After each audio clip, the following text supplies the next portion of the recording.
오늘 본문은 요한복음 8장인데요. 31절에서부터 예수님이 이렇게 말합니다. 그러므로 예수께서 자기를 믿은 유대인들에게 이르시되 너희가 내 말에 거하면, 내 말을 살면 참으로 내 제자가 되고 진리를 알지니 진리가 너희를 자유케 하리라. 여기 자유라는 것은 무슨 철학적 자유를 얘기하는 거 아니죠. 그런 말씀 하실 필요도 없고 하실 상황도 아니죠. 이 지금 자유라는 말은 그 당시 유대인들에게 구원이라는 말입니다. 구원이라는 말은 우리 개신교가 그것도 최근에 와서 쓰기 시작한 말이에요. 뭐 구원의 확신 이런 거는 지금 뭐 한 50년이나 됐나 모르겠어요. 그리고 예수님이 너희가 내 말을 살면은 너희는 진정으로 구원을 얻는다. 이러니까 이 종교인들이 이제 펄쩍 뛰는 거죠. 아, 우리가 아브라함의 자손인데 무슨 구원, 우린 다 구원의 확신이 있어, 이런 거죠. 그래가지고 33절부터 이제 논쟁이 일어나죠. 뭐 예수님한테 여러 가지로 공격을 하니까 예수님이 너희가 아브라함의 자손이면 아브라함의 에르간, 아브라함의 행사를 하지, 너희는 아브라함의 행사를 하지 않아. 그런데 무슨 아브라함의 자손이야. 그렇게 빵 때리는 것이 44절이에요. 그래서 너희는 너희 아비 마귀에게 났으니, 우리는 마귀, 하나님 이거 다 종교화시켜가지고 마귀 그러면 굉장히 기분 나빠 하는데, 마귀는 그냥 거짓이요. 내가 거짓말할 때 내가 마귀 노릇하는 거예요. 내 안에서 거짓이 나타날 때가 마귀가 나를 통해서 역사하는 때예요.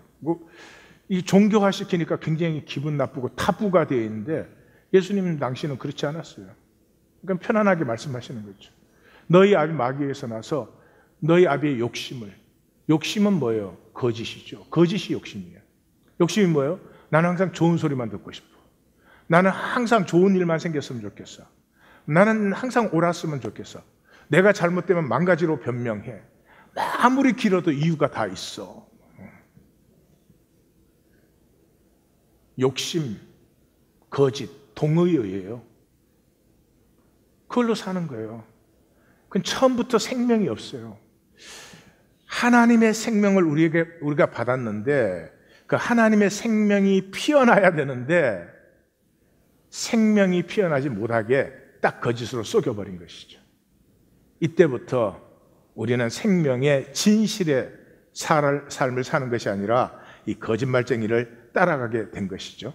오디오를 하나 듣겠습니다. 우리 아파트 7층 베란다에서 할머니가 떨어져서 돌아가셨습니다. 실수로 떨어지신 게 아니라 일부러 떨어지셨다니까 할머니는 자살하신 것입니다. 이런 일이 두 번째입니다. 우리 궁전 아파트는 살기가 편하고 시설이 고급이고 환경이 이름답기로 이름이 난 아파트입니다. 우리나라에서 나는 물건은 물론 외국에서 들어온 물건까지 없는 거 없이 갖추어 놓은 슈퍼마켓도 있고 어린이를 위한 널찍한 놀이터도 있고 아름다운 공원도 있고 노인들을 위한 정자도 있고 사람의 힘으로 만든 푸른 연못도 있습니다. 누가 너 어디 사냐? 하고 물었을 때 궁전 아파트에 산다고 하면 물은 사람의 얼굴에 단박 부러워하는 빛이 역력해집니다. 그리고 한숨을 쉬며 말합니다. 참 좋겠다. 우린 언제 그런데 살아보노?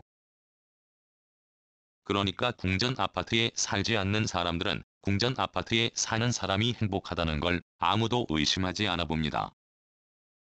그렇게 믿는 사람들을 실망시키지 않으려면 궁전 아파트에 사는 사람들은 모두 행복할 수밖에 없습니다. 그런데 이게 웬일입니까? 벌써 두 사람째나 살기가 싫어서 스스로 목숨을 끊었습니다. 얼마나 사는 게 행복하지 않으면 스스로 목숨을 끊고 싶어지나 궁전 아파트 사람들은 상상도 할 수 없습니다. 궁전 아파트 사람이 알 수 있는 건 앞으로 이런 일이 다시는 일어나선 안 된다는 겁니다. 이런 일이 자꾸 일어나 소문이 퍼져보십시오. 사람들은 궁전 아파트 사람들의 행복이 가짜일 거로 의심할지도 모릅니다. 그렇게 되면 큰일입니다. 그런 생각만으로도 궁전 아파트 사람들은 단박 불행해지고 맙니다. 궁전 아파트 사람들이 여태껏 행복했던 것은 다른 사람들이 그렇게 알아줬기 때문입니다. 그것은 마치 엄마의 보석 반지가 엄마를 행복하게 하는 게 보석이 아름다워서가 아니라 보석이 진짜라는 보석 장수의 보증 때문인 것과 같은 이치입니다. 이것이 우리의 삶이죠. 큰 집에 살고 아주 비싼 차를 타고 출세 성공해서 지위가 높고 돈이 많으면 사람들이 다 행복할 거라고 보아줍니다. 그것을 자기의 행복이라고 생각합니다. 그리고 남이 행복할 거라고 보아주는 그걸 원해서 자기는 정말로 행복한지 아닌지도 모르면서 남이 행복하다고 봐주는 그것을 위해서 자기의 일생을 다 보내는 것이죠. 이 소설은 초등학생이 얘기하는 것으로 나레이팅 하는 것으로 이렇게 얘기가 진행됩니다. 그래서 이 초등학교 학생은 아마 한 2학년이나 3학년짜리인 것 같아요.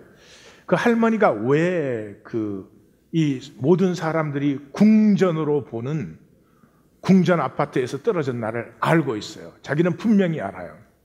할머니를 만난 적이 없는데 자기는 분명히 알아요.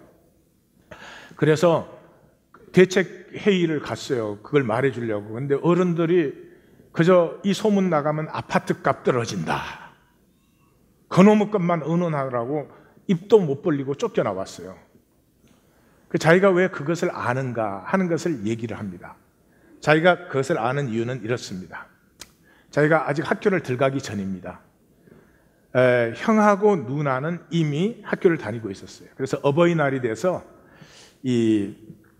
그 색종이로 엄마 아빠에게 줄 꽃을 만들고 또 선물도 포장을 하고, 그래서 자기는 학교 들어가기 전인데 형과 누나가 하는 걸 보니까 따라하고 싶어서 그 남은 색종이로 자기도 꽃을 만들었어요. 그러니까 뭐 엉성하겠죠. 다음날 아침에 이제 아침 식사 시간에 형과 누나가 엄마 아버지에게 꽃과 선물을 줬어요. 그러니까 너무너무 행복하게 꽃을 달고 이렇게 그 선물을 열고 그랬어요. 그때 자기도 만든 꽃을 주려고 이렇게 하는데 형하고 누나가 어버이날 노래를 부르는 거예요. 그래가지고 타이밍을 놓치는 바람에 엄마 아빠 사이에 자기의 꽃을 슬며시 놨어요. 아, 2개를 만들 걸 그랬다, 이렇게 생각을 하면서. 그래서 이제 이 행복한 가족은 아빠는 출근하고 엄마는 집안일을 하고 자기는 이제 놀이터로 평소대로 출근을 하셨어요. 그래서 이제 출출해서 간식을 먹으려고 집에 돌아와서 봤더니 자기가 만든 꽃은 쓰레기통에 들어가 있어요. 그리고 방에서 엄마가 전화를 하는데 친구와 그 소리가 들려요. 근데 엄마가 이렇게 말하는 거예요.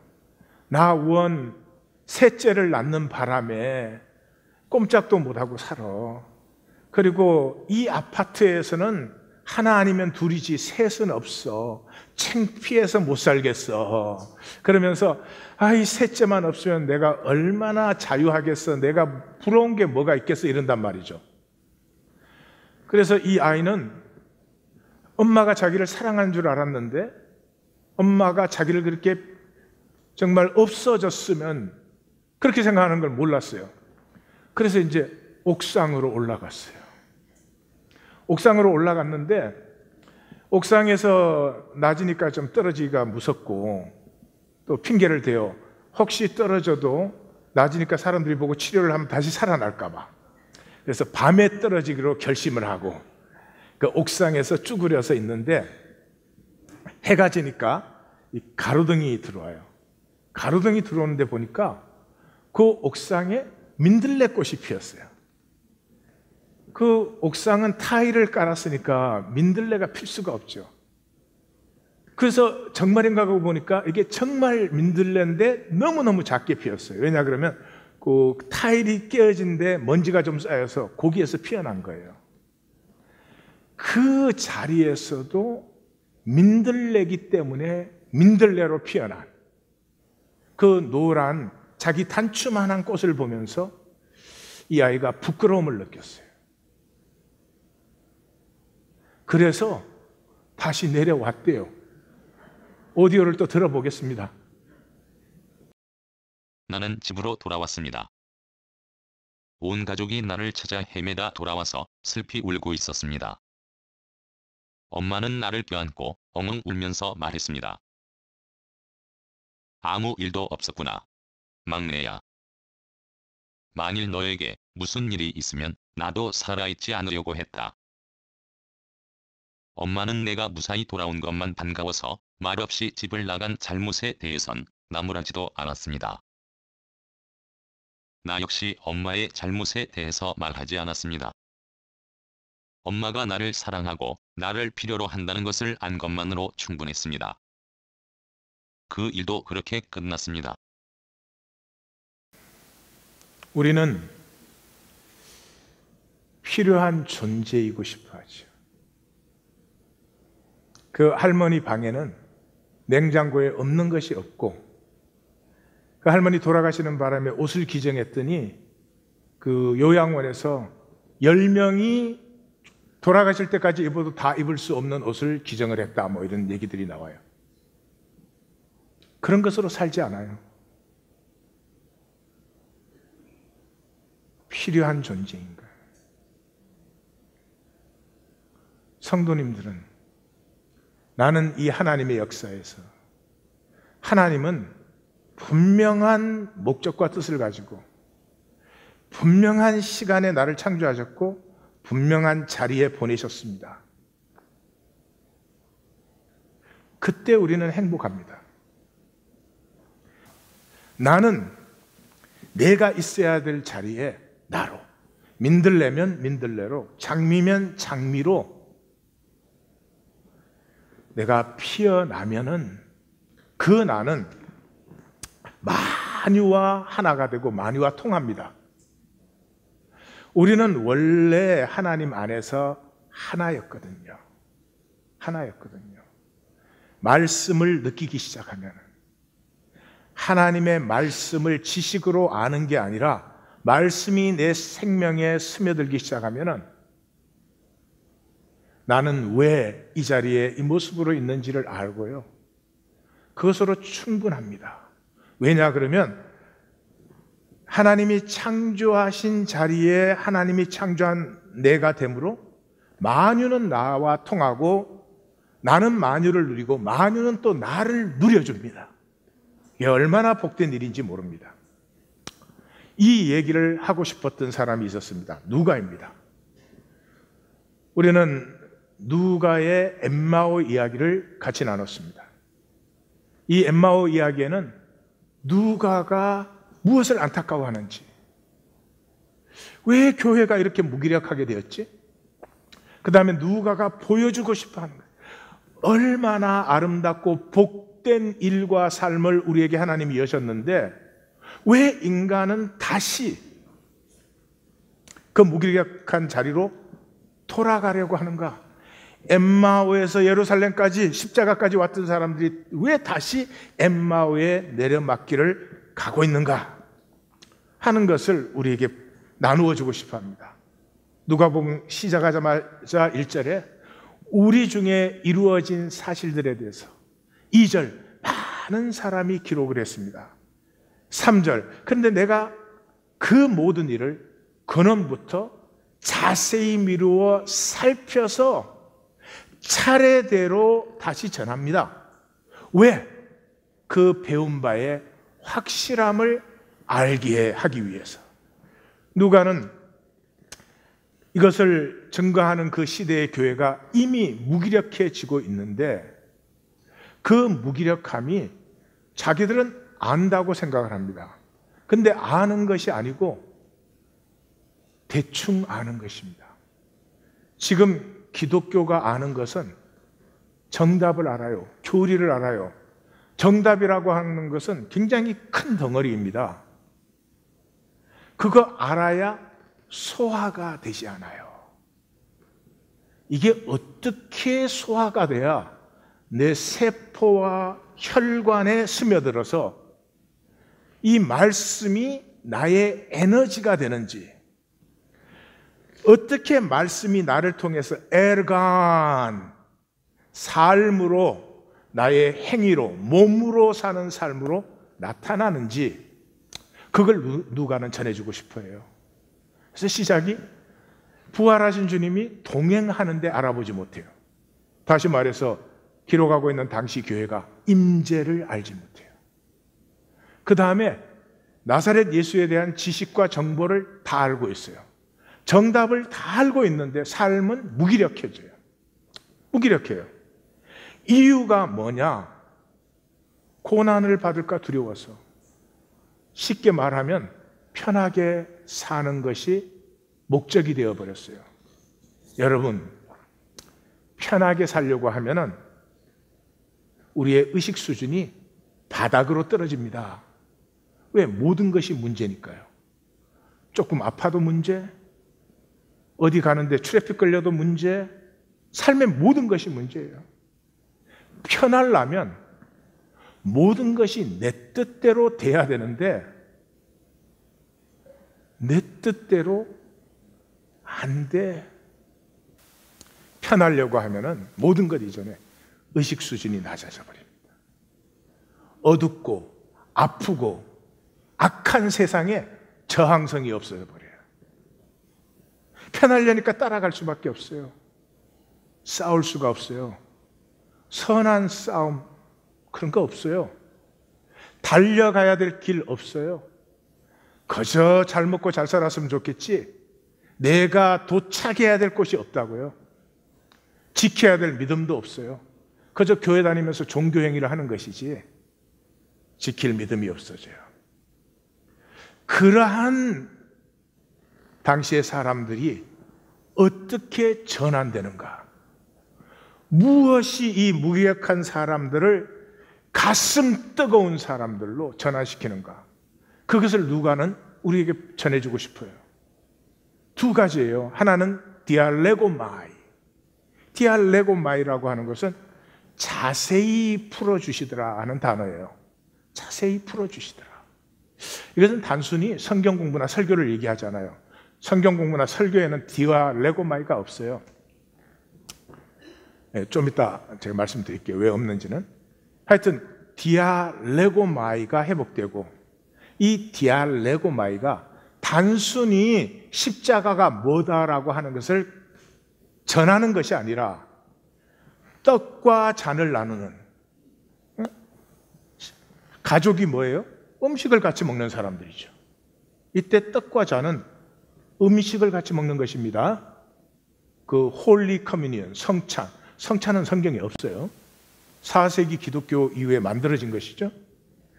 떡과 잔을 나누는, 삶을 나누는 자리에서 이 디알레고마이가 되어질 때 그들은 임재가 회복되고 눈이 열어져서 함께 계신 예수님을 알아보았더니 주님은 더 이상 보이지 아니하더라고요. 그 무슨 말이에요? 부활하신 주님이 현상으로 보일 필요가 없죠. 안 보이지만 함께 하시죠. 그 임재가 회복되었어요. 임재가 회복되면 그때부터 실제를 살 수 있어요. 주님이 나와 함께 하시는데 생각 하나, 말 하나, 행동 하나 내 욕심대로, 내 거짓대로 해지지 않아요. 중심이, 내가 100% 진실되지 않지만 중심이 진실로 변화돼요. 중심의 진실이 생겨요. 그래서 이 중심의 진실이 있을 때 단절이 회복되는 거죠. 베드로는 예수님을 부인하고 저주하고 맹세까지 했어요. 그랬지만 중심의 진실은 있었어요. 내가 주를 사랑하는 줄을 주께서 아시나이다. 그 중심의 진실이 맹세까지 하면서 저주를 했음에도 예수님과 베드로를 단절시킬 수는 없었어요. 그래서 십자가가 디알레고마이로 나누어지는 곳에는 반드시 본래의 실제, 우리가 하나님 안에서 창조 전에 다 하나였어요, 만물이. 우리가 본래 하나였던 것이 회복돼요.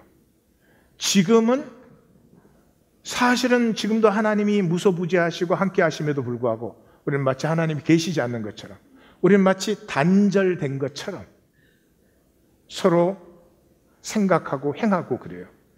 그래서 십자가의 핵심이 뭐냐? 그는 우리의 화평이시라.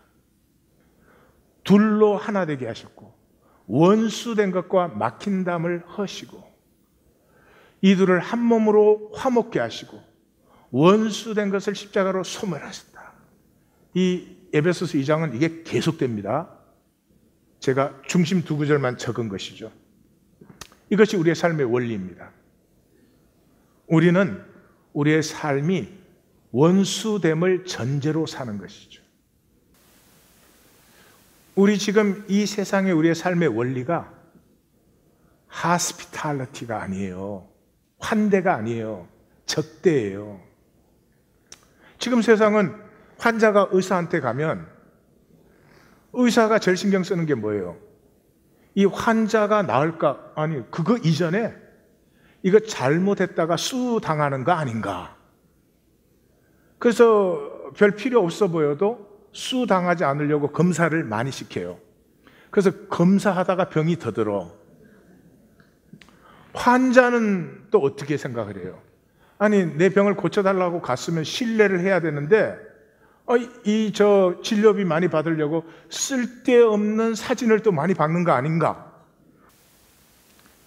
자, 그게 우리의 삶의 베이직 프린시플이 하스피탈리티, 환대가 아니고 하스틸리티, 적대적인데, 그러면 가정에 돌아오시면 가정에는 그 원리가 전환되어 있을까요?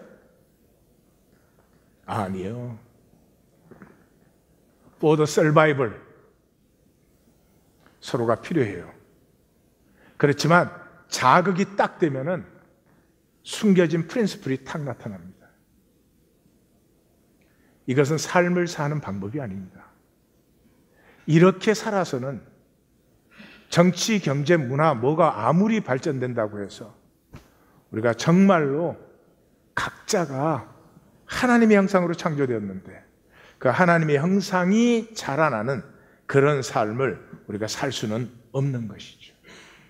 이런 삶 속에서 우리를 다시 한번 하나님의 형상으로 창조되었으니 살아갈수록 하나님의 형상이 피어나면서, 그러므로 하나님의 사랑, 하나님의 복, 하나님의 은혜가 피어나는 삶으로의 전환에서 그 전환의 가장 중심이 디아레고마이, 모든 것을 근원부터 자세히 확실히 알 때 그 전환이 일어난다는 거죠.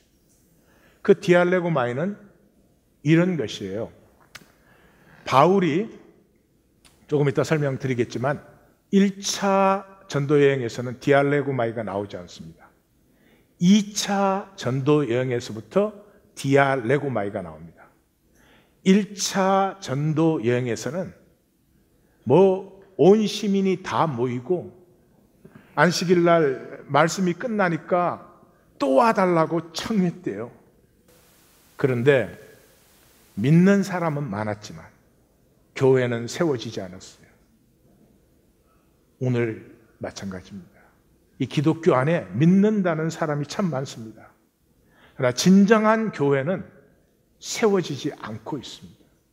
그것뿐이 아니고 교회가 세워지지 않은 자리에는 저항만 높아져서 바울이 체포되어서 죽음의 길로 가는 것은 이 1차 전도 여행의 지역 아시아에서 온 유대인들에 의해서 그렇게 되었다 하는 것을 알 수 있습니다. 뒤쪽 부분을 제가 땡겨 설명을 했습니다. 왜 그러느냐? 디알레고마이가 없었다는 거죠. 이 디알레고마이는 2차 전도 여행 때 성령께서 그 지구를 못 가게 하고 마게도니아로 건너가게 하죠. 마게도니아로 건너갔더니 어떻게 했어요? 이거 어떻게 거기서는 사람 모을 수도 없잖아요. 그러니까 몇 가정 모인 데서 그 십자가를 그렇게 몇 사람이 이렇게 모이는 데서 설교하겠습니까, 여러분? 성경 공부 시키겠습니까? 드디어 자기가 십자가를 만난 것을 나누기 시작하죠. 그렇게 나누었더니 그 십자가의 말씀을 받은 사람들이 자기들끼리 다시 떡과 잔을 나누면서 나누는 것입니다. 이것을 디알레고마이라고 하는 것입니다. 마치 스테이크를 먹는데 이만한 덩어리를 그냥 못 먹죠. 잘라야 되겠죠. 자른 것을 다시 입에 넣고 씹어야 되겠죠. 더 잘게 부서워요. 그것을 넘기면은 우리 소화기관이 아주 세밀하게 그걸 소화시켰을 때에만 그 스테이크는 우리의 살과 피가 되는 것이죠. 하나님의 말씀도 똑같습니다. 교리적 정답 알아서 사라지지 않습니다. 이 세상에서 제일 잘 알아도 사라지는 것은 그렇게 사라지지 않습니다. 그래서 이 말씀은 꼭 바이러스 같아요. 바이러스는 말이죠, 이 생명체 중에서는 가장 작은 것이에요.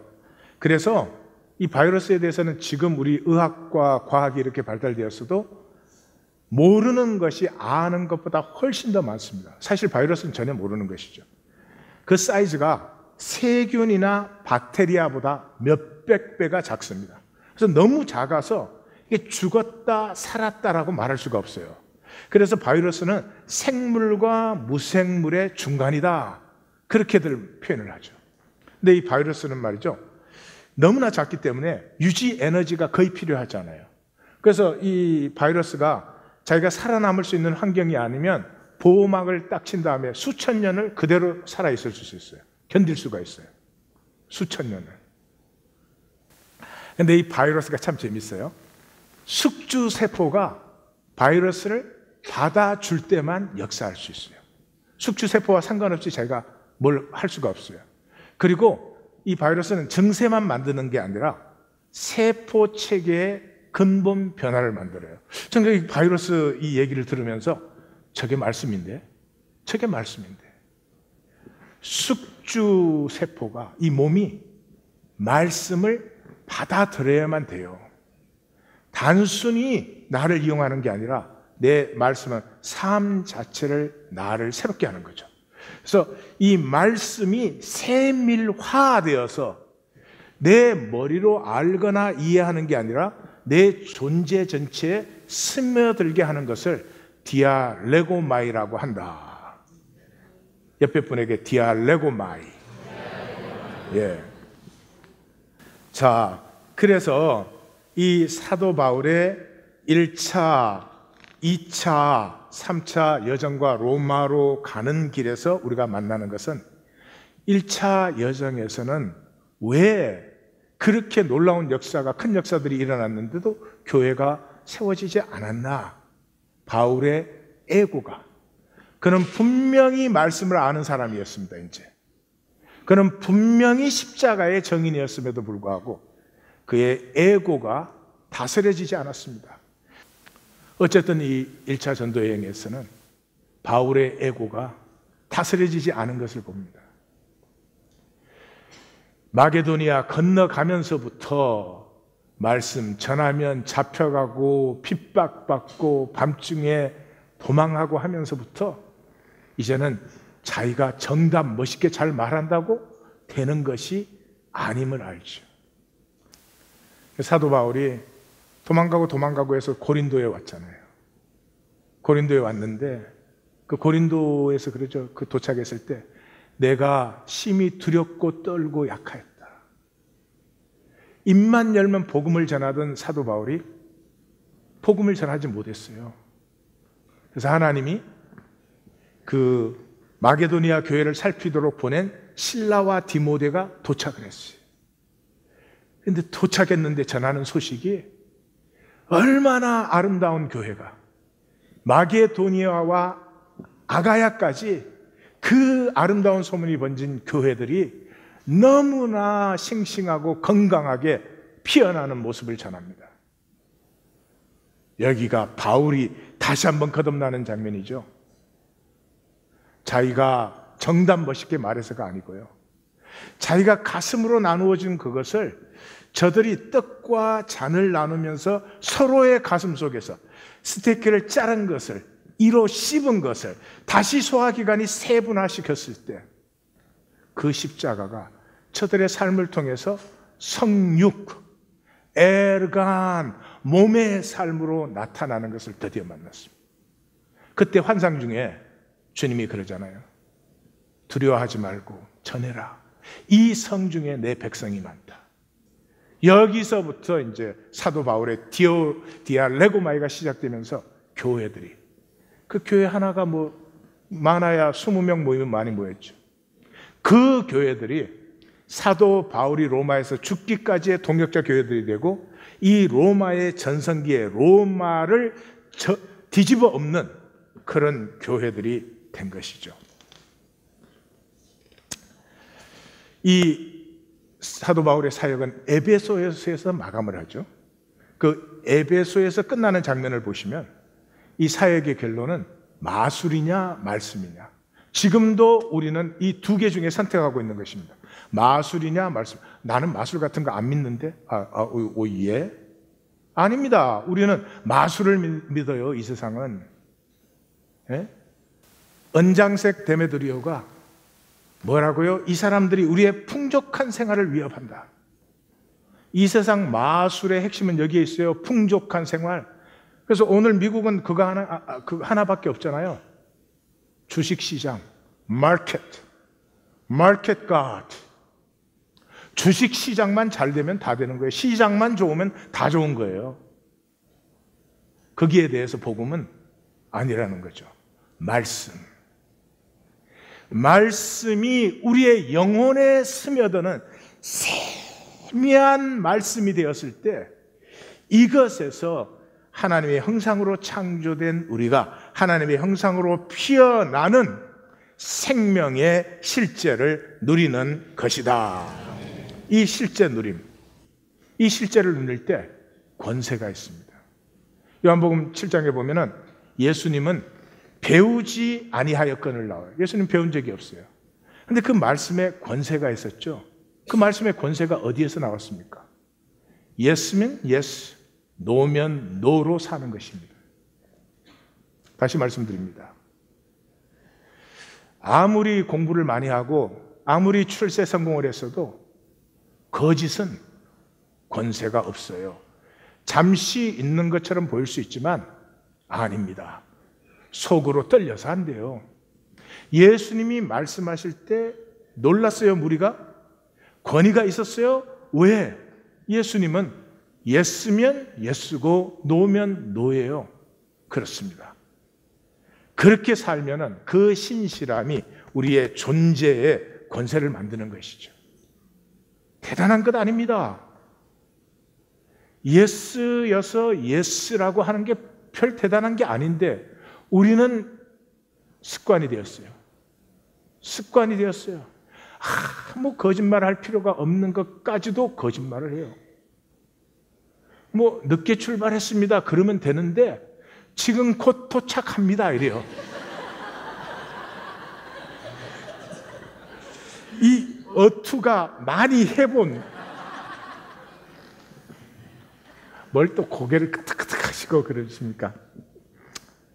나사렛 예수의 권위를 우리는 태어나실 때 엑스트라 칩 하나 단 것처럼 해요. 그래서 우리는 그렇게 안 된다고 생각을 해요. 거짓입니다.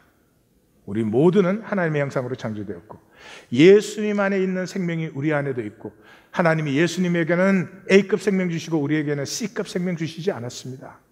나사렛 예수에게 나타난 그의 권세는 말씀을 살았기 때문입니다. 물론 우리는 저런 수준까지 살 수 없는 것이 대부분일 것입니다. 그럼에도 불구하고 그것을 향한 중심의 진실, 그 신실함이 있을 때 우리 역시 세상 눈치 보면서 세상이 행복하다고 하는 행복을 이렇게 보이려고, 자기는 하나도 행복하지 않지만 궁전 아파트에 있기 때문에 사람들이 나를 행복하게 봐줄 거야. 그래서 자기도 행복한 척해요. 이런 종노릇을 더 이상 하지 않아요. 예수님이 그랬죠. 나는 한 가지 일을 하는데 너희 눈에는 그게 이상하게 보이니? 그 한 가지가 뭐예요? 하나님이 예수님을 창조했잖아요. 예수님은 예수님 되시면 되지. 하나님이 이하권위를 창조했죠. 그 이하권위는 이하권이 되면 되는 거죠. 그 사람들에게 받는 존경에 걸려들면 큰일 나는 것입니다. 성자가 이게 그 금식 기간에 여행을 하는데 어떤 집에 들어갔어요.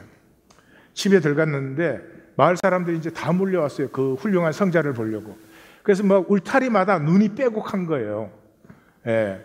그런데 그것을 본 그 성자가 제자를 보고 여기 떡하고 포도주 한 대접 갖고 와라. 그러더니 떡을 그 사람들 보는 앞에서 막 우구우구 먹더니 포도주를 벌컥벌컥 마시는 거예요.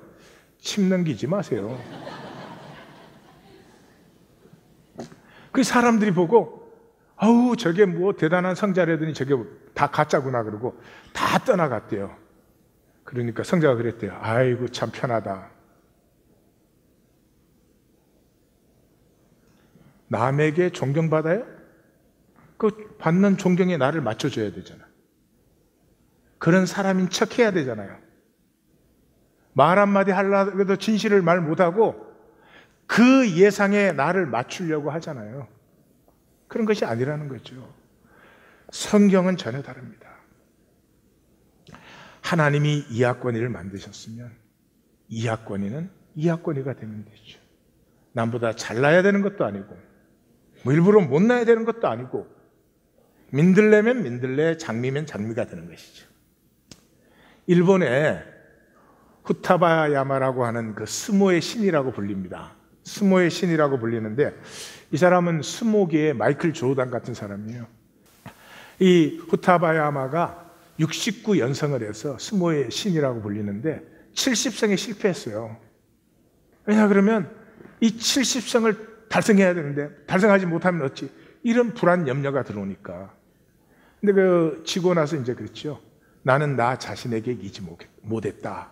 목계가 되지 못했다. 목계, 나무닭이 되지 못했다. 이 목계라는 말이 장자의 그 달생편에서 나오는 기성자라고 하는 그 싸움닭 조련사가 있는데 왕이 이제 닭을 맡겼어요. 열흘 후에 오십시오 그랬어요. 열흘 후에 왕이 왔더니 막 기세가 등등해요. 그래서 왕이 아우 훈련이 잘 됐구나 하고 가져가려니까 아니 10일 후에 다시 오십시오. 아직 안 됐습니다. 10일 후에 다시 오니까 이제는 닭이 뭐 아주 태연자약해요. 그런데 다른 쌈닭이 나타나니까 뭐 난리가 푸득푸득거리고 난리가 났어요. 그러니까 왕이 이제는 됐나 보다 그래서 갖고 가려니까 아니 10일 후에 다시 오라고. 세 번째 다시 왔더니 이 닭이 나무로 만든 닭 같아요. 전혀 움직이지 않아요. 앞에서 쌈닭들이 푸닥거리는데도 움직이질 않아. 그러다가 저쪽 쌈닭이 위협적으로 딱 달려드니까 날아오르더니 급소를 팍 찍어버려요. 그냥 가시더래요. 삶은 그렇게 사는 거예요. 예. 이게 제대로 살 줄 모르는 사람은 바쁘기는 얼마나 바쁜지 푸다닥 하느라고. 그것도 자기가 푸다닥 하는 얘기를 들으면 나까지 어지러워져.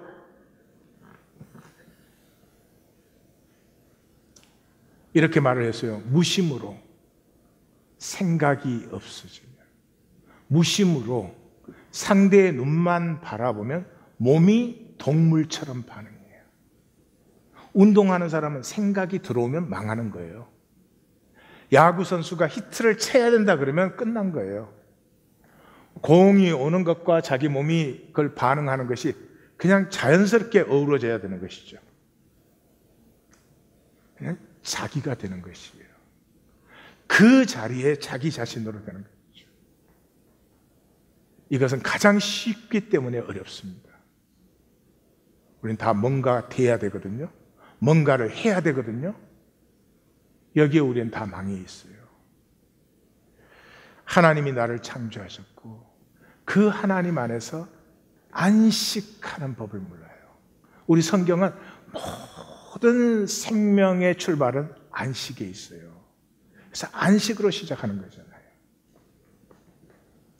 그래서 그것을 이제 장자는 기세 없는 기세다 그러죠. 산이 기세를 부리지 않아요. 그렇지만 산의 기세를 이길 수 있는 사람이 없죠.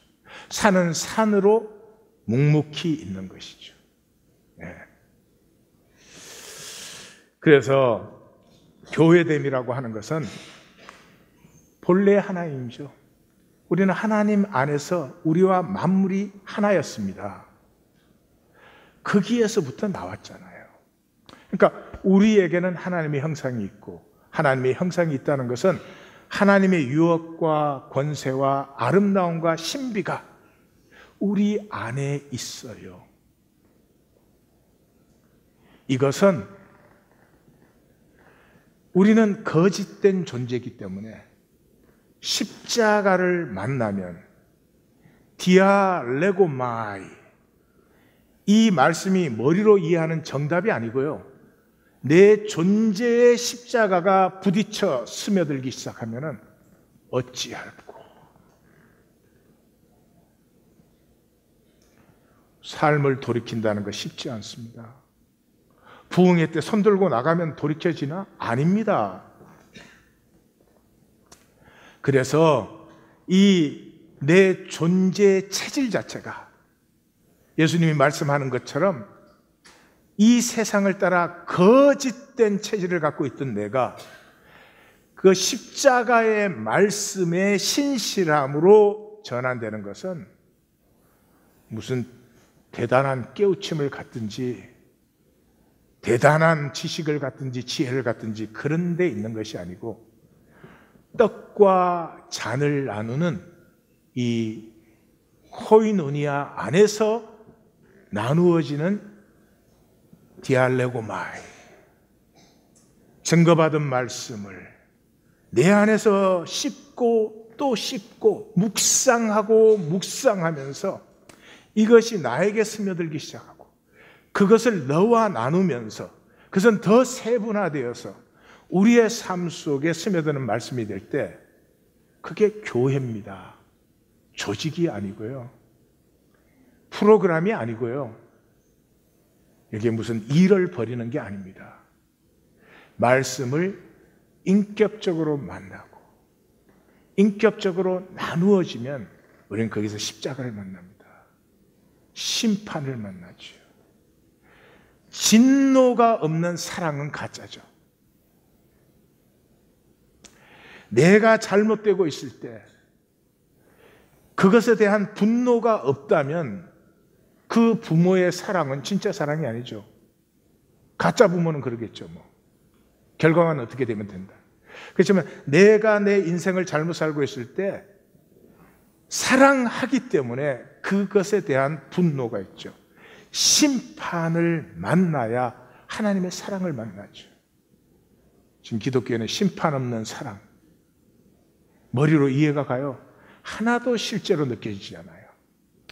이 하나님의 진노하심과 사랑이 선지자의 말씀과 제사장의 제사가 우리에게 같이 다가올 때 우리 속에서 엘간, 말씀을 몸으로 사는 이 실제가 나타나요. 우리가 무슨 대단한 일을 하겠어요? 여기서부터 시작해요. 예스면 예스, 노면 노. 한번 해보십시오. 그때 비로소 내가 수치스럽지 않습니다. 내가 신실함을, 그 조그만한 작은 신실함을 행했을 때부터 내 존재 가치를 느끼기 시작합니다. 내가 내 존재 가치를 느끼면 더 이상 남이 나를 행복하게 봐주지 않아도 괜찮습니다. 남이 나를 불쌍하게 볼까봐, 불행하게 볼까봐. 궁전 아파트에 사는 사람은 다 행복한 사람인데 이런 허상이 사라지는 것이죠. 그때 십자가 안에서 우리 중심에 세워지는 것이 중심의 진실입니다. 우리는 끝까지 100% 진실될 수 없지만 중심의 진실이 회복됩니다. 이 중심의 진실이 생기면 나됨의 안식, 내가 나로서 자라가기 시작합니다. 내가 하나님이 창조한 내가 되면은 내 주변에 있는 모든 것이 그동안 적대적이었는데요, 이 모든 것이 여호와의 이레로 바뀌기 시작합니다. 심지어 나에게 어려운 환경이 찾아와도 그것이 스텝스톤이 되어서 한 단계 의식이 높아지지, 하나님의 역사 안에서 나를 무너뜨리거나 방해하는 역사는 없죠. 또 한쪽의 날개는 원래 하나였던 이 하나임, 만유의 통함을 누리기 시작하죠. 이 중심의 진실의 역사를 가장 잘 보여주는 것이 C.S. 루이스의 우리가 얼굴을 찾을 때까지, 우리 다 같이 읽었으니까 기억하실 거예요. 그 오루알이라고 하는 이 여왕이 있었습니다.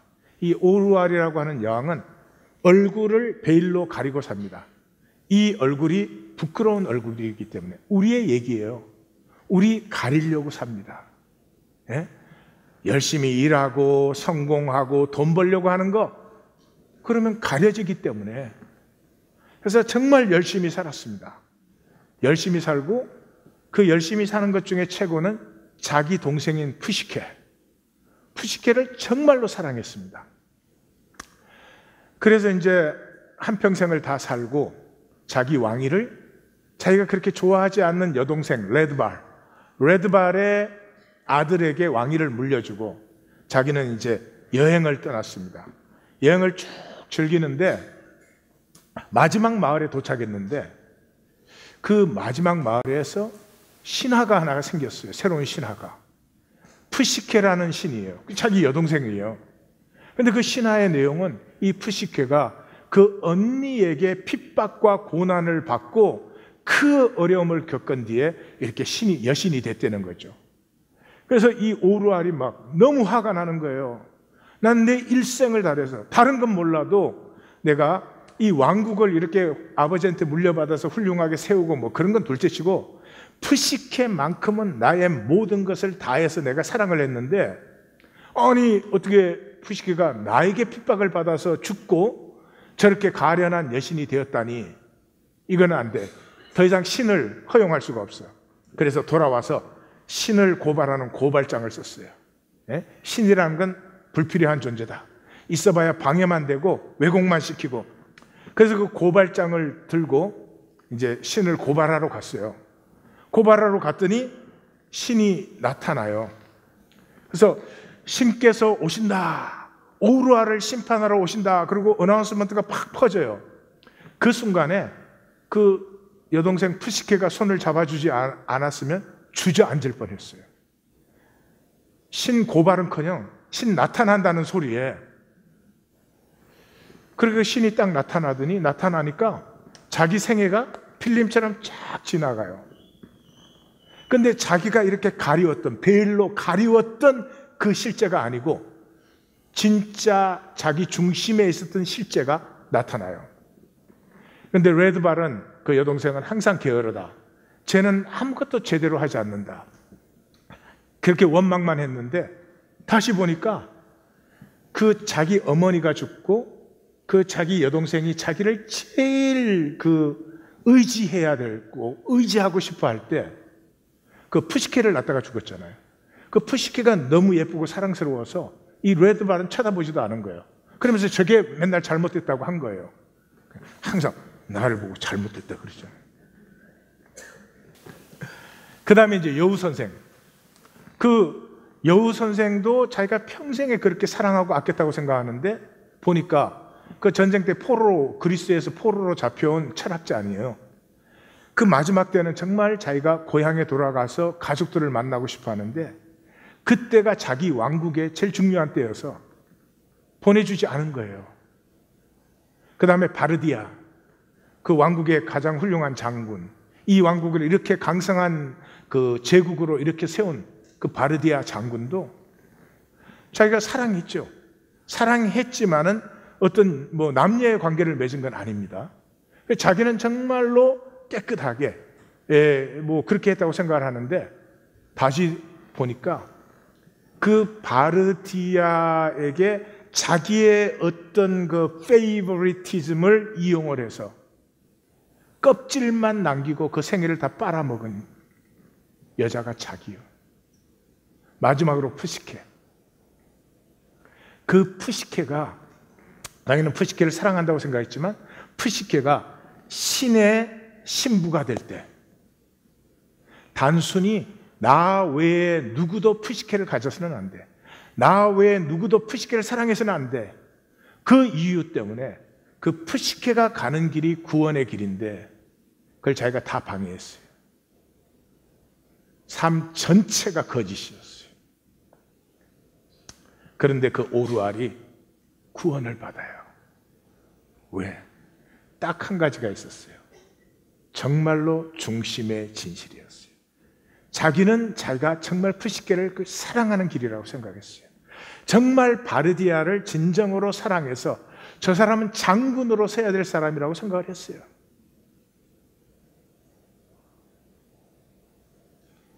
우리는 하나님의 형상으로 창조되었어요. 잘 살아서, 완전해서, 잘 믿어서 아닙니다. 이렇게 부족한 삶 속에서 중심의 진실. 내가 다른 것에서는 아무 할 말이 없어. 나는 의의가 없습니다. 그러나 하나는 절대로 물러설 수 없어. 내가 주를 사랑하는 줄을 주께서 아시나이다. 다른 사람이 아니고 주님은 아시지 않습니까? 이 중심의 진실이 우리가 하나님을 믿는다고 하면서 하나님의 복과 하나님의 유업과 하나님의 아름다움과 신비는 하나도 누리지 못하던 삶 속에서 하나님을 믿기 때문에 하나님의 복과 그 아름다움을 누리는 삶의 자리로 우리를 돌아오게 하는 것입니다. 이 중심의 진실이 피어나는 것이 디아레고마이, 떡과 잔을 나누는 자리에서 부족하지만 가슴으로 나누는 십자가, 그것 외에 저는 진정한 인간의 구원은 없다고 생각합니다. 예수님의 가르침을 다 모아야 부르셔 한 권이 안 됩니다. 다른 종교와 다릅니다. 알아야 되고 깨우쳐야 되고 배워야 되고 훈련. 성경은 그렇지 않습니다. 그렇게 한 교회는 지금 무기력합니다. 그러나 예수님이 돌아가시고 부활하시고 승천하시고 성령님이 오셨을 때 그 제자 공동체, 그 사도 공동체는 아무것도 없었습니다. 단 한 가지. 그들은 십자가의 임재 앞에 모일 때 그들 속에서 나누어지는 이 중심의 진실 때문에, 진실은 거짓을 반드시 이기기 때문에 이 말씀이 로마를 이겼습니다. 2019년 이것을 누리는 자리로 우리는 나아갑니다. 우리는 누리는 자리로 나아갑니다. 함께 할 수 있습니다. 옆에 깨라. 지금 아멘 할 때다. 기도하십시다.